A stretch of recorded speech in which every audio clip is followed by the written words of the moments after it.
Please. Hello everyone, मैं रवि श्रीवास्तव। जैसा कि आप जानते हैं, आपका टॉपिक नेचुरल नंबर प्राकृतिक संख्या चल रहा था। पिछली कक्षा में हमने प्राकृतिक संख्या क्लास 6 की एक्सरसाइज फर्स्ट ए का इंट्रोडक्शन दिया था। आज मैं एक्सरसाइज फर्स्ट ए के क्वेश्चन सॉल्व करवाएंगे। चलिए पहला क्वेश्चन देखते हैं। दिया हुआ है, निम्नलिखित संख्याओं को संख्यांकों में व्यक्त कीजिए। संख्यांक के बारे में आपको बताया था कि संख्यांक को अंक भी कहते हैं। यानी ये जो पहला क्वेश्चन है, निम्नांकित संख्याओं को संख्यांकों में व्यक्त कीजिए। इसमें 4 क्वेश्चन है, मैं आपको एक बताऊंगा, बाकी आप करिएगा। पहला दिया हुआ है 427। 427 इसको आप अंकों में लिखोगे तो कैसे लिखोगे? यही लिखोगे आप 427। बस आपको इतना करना है। इसी को संख्यांकों में लिखिए या आप कह सकते हैं अंकों में लिखिए। ठीक है, बाकी 3 आप खुद करिएगा। अब आते हैं दूसरे क्वेश्चन पे। दूसरा क्वेश्चन आपका कह रहा है, निम्नांकित संख्याओं को शब्दों में लिखिए। इसमें भी 4 क्वेश्चन है आपके। मैं आपको एक बता दे रहा हूँ, बाकी आप खुद करिएगा। दूसरे का भी पहला क्वेश्चन देख लीजिए।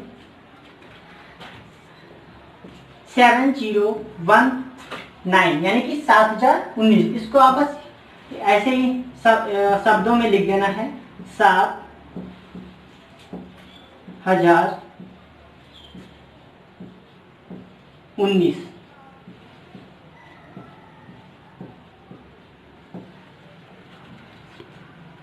बाकी 3 क्वेश्चन आप खुद करिएगा, इसी तरह शब्दों में ही लिखना है। उसके बाद देखिए क्या कह रहा है, दूसरे के बा में यानी दूसरे का दूसरा क्वेश्चन से नीचे लिखे वाक्यों में आई हुई संख्या को शब्दों में लिखिए।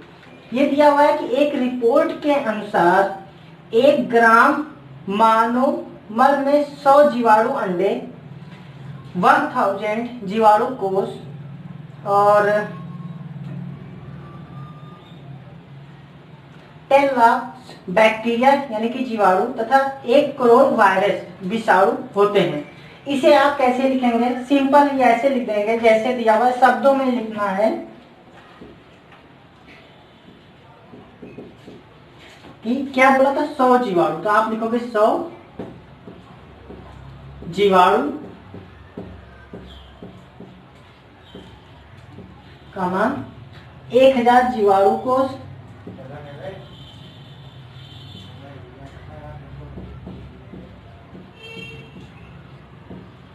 जीवाणु कोष। उसके बाद आप लिखेंगे 10 लाख बैक्टीरिया, सॉरी यहाँ पे 1000 लिखना था शब्दों में।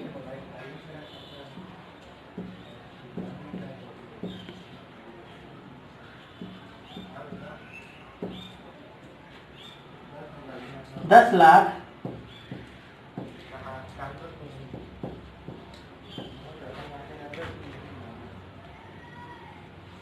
बैक्टीरिया यानी जीवाणु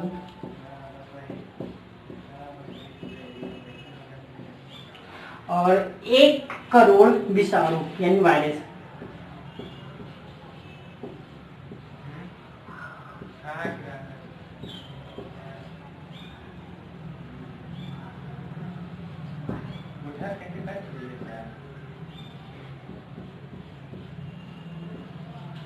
विषाणु होते हैं, बस इतना ही आपको लिखना है। उसके बाद तीसरा क्वेश्चन कह रहा है, निम्नांकित संख्याओं में अंकों को छांटिए। निम्नांकित संख्याओं में अंकों को छांटिए, ये तीसरा क्वेश्चन कह रहा है। तो कैसे करेंगे आप? तीसरा क्वेश्चन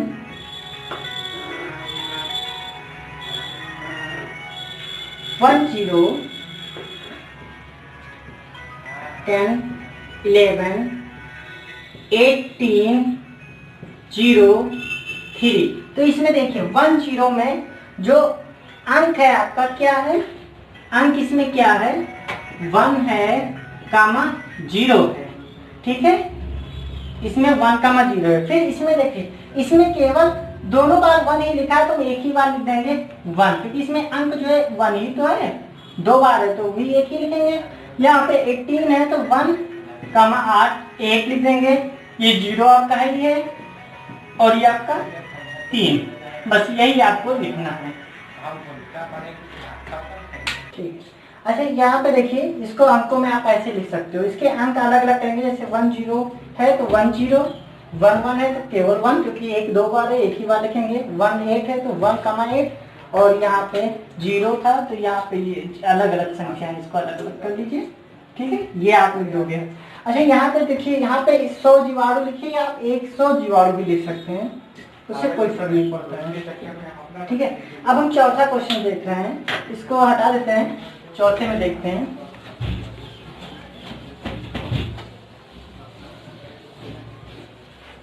चलिए, फोर्थ क्वेश्चन कह रहा है, 1, 2, 3 से बनने वाली 3 अंकों की सभी संख्याओं को लिखिए। 1, 2, 3 से बनने वाली 3 अंकों की सभी संख्याओं को लिखिए और उसकी पुनरावृत्ति ना हो, तो अंकों की पुनरावृत्ति ना हो। तो चलिए हम देखते हैं, 1, 2, 3, ये 3 संख्याएं हैं हमारे पास। अब ये 3 संख्याओं से हमें जितनी संख्या बन सकती है वो सारी संख्याएं बनाएंगे। तो हम देख लेते हैं कौन कौन सी बनेंगी। तो यहाँ पे पहली संख्या कौन सी बनी, पहली तो यही आपकी बन गई 123, है ना। दूसरी आप क्या कर सकते, 1 को ऐसे ले तो 3 को इधर ले और 2 को उधर दे तो 132 बन गया। तीसरी आप कौन सी बना सकते हो, 1 को हटा दो, 2 को आगे ले आओ, 3 गया पीछे, 1 गया, 2, 3, 1 हो गया। चौथी आप कौन सी ले सकते हैं, चौथी क्या, 3 और 1 को इधर उधर कर दीजिए, 2, 1, 3 हो गया, ये 4 बन गया। पांचवी कौन सी बन सकती है, देखिए 1, 1 दो बार हो गया, 2, 2 दो बार हो गया, 3, 3 लेते हैं, 3, 1, 2 ले सकते हैं। और छठी आपकी 3, 2, 1। तो ये 6 संख्याएं हमारी बन सकती है 1, 2, 3 यानी 3 संख्याओं से, जिसमें देखिए किसी भी संख्या में एक दूसरे की पुनरावृत्ति नहीं हुई है अंकों की। मतलब 123, 132, 231, 213, 312, 321, ये 6 संख्या आपकी बन गई। पांचवा देखिए इसी तरह का है कि, और पांचवे में देखिए क्या कहा, 0, 3, 5 से बनने वाले 3 अंकों की सभी संख्याएं लिखिए जबकि अंकों की पुनरावृत्ति ना हो। तो ध्यान दीजिएगा, आपको पांचवे क्वेश्चन में जो दिया है, पांचवे क्वेश्चन में आप करिए 0, 3, 5 दिया हुआ है, ठीक है ना, 0, 0। अब इसमें देखिएगा 3 अंकों की संख्या बनानी है, 3 अंकों की संख्या है 3 अंक। अब यहाँ पे क्या करें, हम 0 को पहले रख देंगे तो 2 अंकों की संख्या बनेगा, क्योंकि 35 हो जाएगा, या तो 35 होगा या 53 होगा, तो 35, 53 2 अंकों की संख्या, तो इसमें 2 अंक आपके हट जाएंगे, यानी 4 अंक बनेंगे जो कि 3 अंकों की संख्या होगी। आप बना के हमें दिखाइएगा, ठीक है। तो पांचवा आप खुद करिएगा। छठा देख लेते हैं,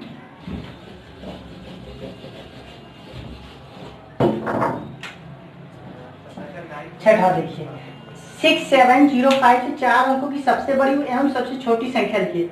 चलिए 6705, 6705 ये आपकी संख्याएं दी गई हैं। इन संख्याओं से हमें सबसे बड़ी और सबसे छोटी संख्या बननी है। इसमें हम आपको एक चीज बताएंगे कि सबसे बड़ी और सबसे छोटी संख्या कैसे बनाएंगे। जैसे मान लो 4 अंकों की संख्या दी, अगर सबसे बड़ी संख्या हमें बनानी है तो हम क्या करेंगे, सबसे बड़ी संख्या बनाने के लिए हम अवरोही क्रम में यानी डिसेंडिंग ऑर्डर में हम संख्याओं को एक साथ लिख देंगे। जैसे अगर हम सबसे बड़ी संख्या देखेंगे तो सबसे बड़ी संख्या आपकी बनेगी, सबसे बड़ी संख्या जो कि 4 अंकों की बनेगी आपकी।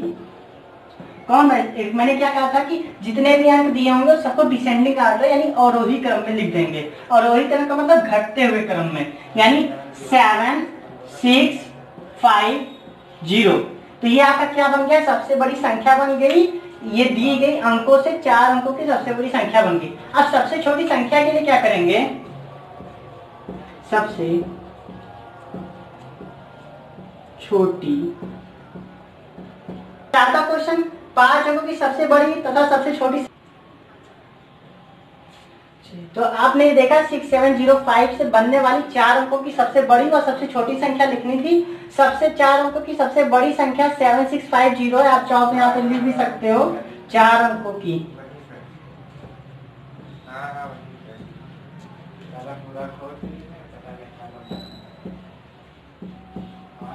ठीक है, ये सबसे बड़ी संख्या होगी, इस संख्या इस अंकों से बनाई गई। और आप सबसे छोटी कह सकते हो, 4 अंकों की सबसे छोटी, ये भी आप लिख सकते हो। हमने नहीं लिखा था क्योंकि क्वेश्चन में आपको यही दिया था। ठीक है, 4 अंकों की सबसे छोटी संख्या 5067, ठीक है ना, यानी 5067।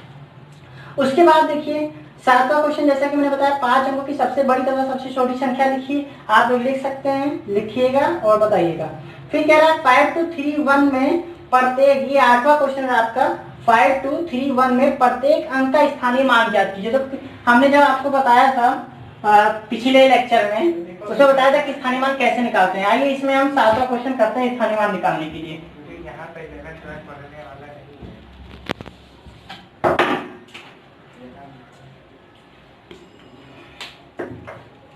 5231 ये आपकी संख्या दिया गया है, इससे आपकी स्थानीय मान निकालना है, प्रत्येक अंक का स्थानीय मान। तो देखते हैं ये कौन सा एक अंक है, इकाई का अंक है। तो आप जानते हैं इकाई के अंक में हम क्या करते हैं, 1 एक अंक हो गया और इंटू 1 से इंटू करके 1 बना लेते हैं। फिर यहाँ पे 3 है, 3 कौन सा अंक है, कौन सा डिजिट है, 10 डिजिट है, दहाई का अंक है। तो 3 इंटू 10 यानी कि आपका क्या हो गया, 30 हो गया, 30। चलिए यहाँ पे देखते हैं, ये 3 का, ये मैंने बताया दहाई का अंक है, 3 × 10 बराबर 30 हो गया। इसी तरह 2 का आप निकालोगे तो 2 × ये सैकड़ा है, तो 100 बराबर 200। इसी तरह आप 5 का निकाल सकते हो, 5 × 1000 यानी 5000। तो ये आपके सारे अंकों के स्थानीय मान है। एक का 1 हो गया, 3 का 30 हो गया, 2 का 200, 5 का 5000। ये आपका हो गया 8वां क्वेश्चन। 9वां क्वेश्चन क्या है, 636 में दोनों 6 के स्थानीय मान ज्ञात कीजिए। ये आप कर लेंगे, कर लीजिएगा। इसी तरह 10वें में भी आपको स्थानीय मान निकाल के जोड़ना है। 11 में आपको 2 के स्थानीय मान निकाल के योगफल निकालना है, निकाल लीजिएगा। और 12वें में भी आपको यही काम करना है। ठीक है, तो आपकी ये पूरी एक्सरसाइज खत्म होती है। नेक्स्ट वीडियो हम सेकेंड एक्सरसाइज के लिए बताएंगे, तो आप बाकी ये कंप्लीट कर लीजिए। अगला नेक्स्ट देखते हैं।